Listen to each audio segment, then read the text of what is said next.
So viewers, if you think only wild animals live in forests, believe me, you're making a huge mistake. In some jungles, the prey isn't just animals. Humans are hunted too.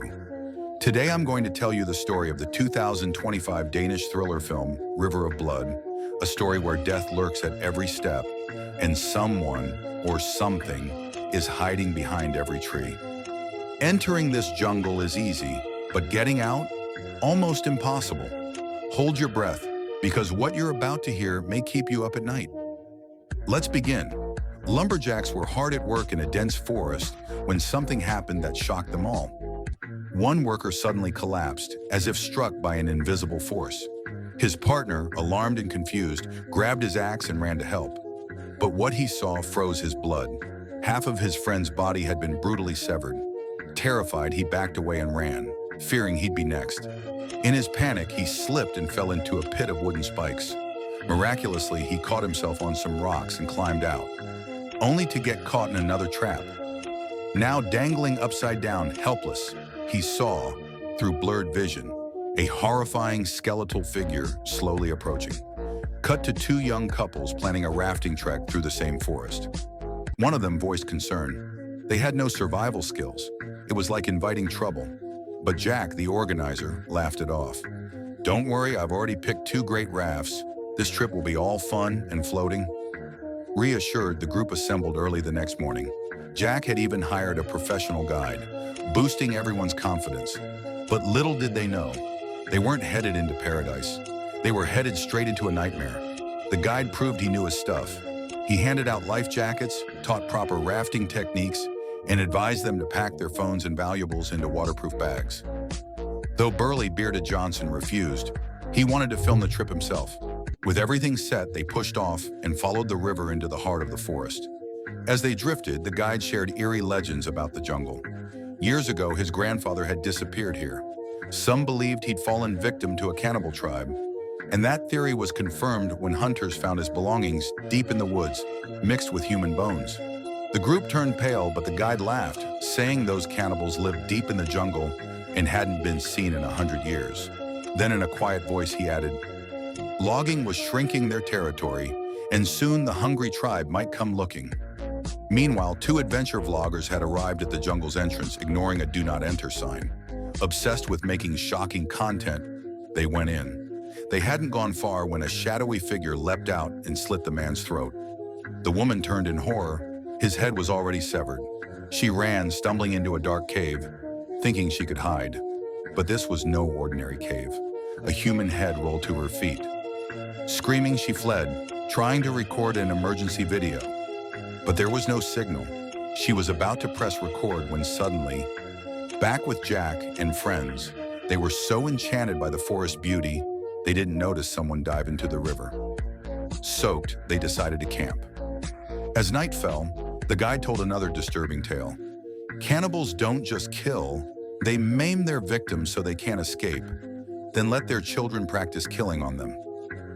Johnson, irritated because the guide's blonde girlfriend had been flirting with him, interrupted, and everyone turned in for the night. At midnight, something shocking happened. Johnson was caught having a secret rendezvous with Jack's girlfriend. By morning, Jack had vanished, and so had the raft carrying all their valuables. The guide guessed Jack had taken the money and fled, but the others didn't buy it. They followed the riverbank, debating two routes, one toward rapids, the other toward calm waters. Since Jack couldn't steer well, they chose the calm route. The guide protested. They were entering cannibal territory, but agreed to lead them after being promised double pay. Soon they found the raft, but no sign of Jack. Fear set in when Johnson spotted fresh blood on a nearby tree.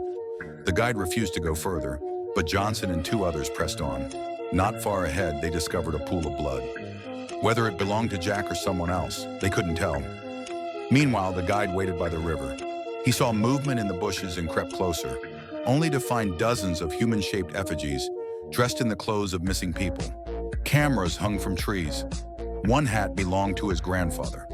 Panicked, he ran back toward the river, thinking he was safe, until he saw a pot steaming on the raft, with his own severed head inside. The others screamed in horror. Johnson blamed Jack. If Jack hadn't run off, none of this would have happened. They rushed off in the raft, only to be blocked by a fallen log. As they tried to move it, something stirred in the water. A terrifying figure leapt out and attacked Johnson. His friends jumped in to help. The blonde girl smashed the attacker with a rock, and Johnson stabbed him. But when they turned back, their raft was floating away. Now they were stranded, with no guide and no transport. They walked through the forest as night fell. Exhausted, they hoped the tribe wouldn't strike again. Johnson felt safe, but the blonde remembered the guide's words. They're like wild animals.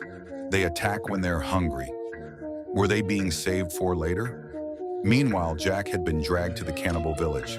In horror, he watched them sever his heel and, unimaginably, force him to train their children in murder. They hunted him down like prey, and one by one, the children killed him. Johnson, racked with guilt, lied to the girls, saying Jack had gone looking for the raft. At 7:34 p.m., they didn't realize. They were now in the tribe's main settlement. A guard saw them. They ran. Jack's girlfriend got ahead, but fell into a trap, an arrow piercing her shoulder. Johnson cut her down with his dagger and helped her up. But the tribe was closing in, and a wide pit of water blocked their path. The blonde jumped in, Johnson and the other girl followed. They drifted until the current slowed, then climbed into a nearby raft, hoping it would take them to safety.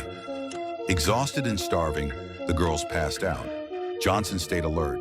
Seeing movement in the woods, he waded ashore and pulled out his phone. If this is my last chance, he thought, let the world hear my story. He hit record. Suddenly, a rustle. He lunged toward it, knocking the attacker's weapon aside. But a red-haired tribesman wrapped a rope around his neck. Choking, Johnson spotted a knife stuck in a tree, freed it, slashed the rope, and hurled the blade, striking the attacker, who fell into the river. But it wasn't over. Dozens of cannibals surrounded him. Johnson raised the tribe's own sword and charged. One by one, they struck him down. Johnson fell, sacrificing himself so the girls could escape. Their raft drifted free.